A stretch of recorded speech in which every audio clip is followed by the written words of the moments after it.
All right, so let's talk about the cybersecurity attacks happening in Baltimore.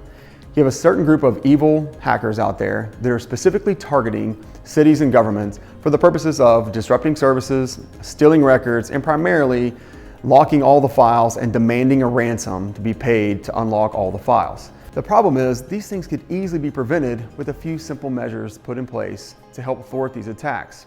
What we've seen as the security experts in this area are that the smaller the company or the smaller the government office, the less security they actually have in place, therefore making them an even more vulnerable target.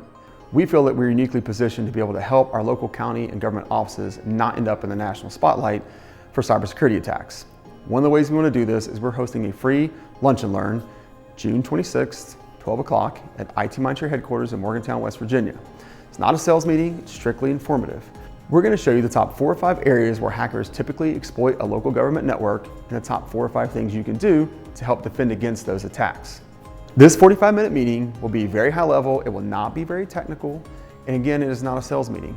Just show up, ready to eat some good food, meet some other local government officials, and take some great notes you can take back and make an impact at your local office.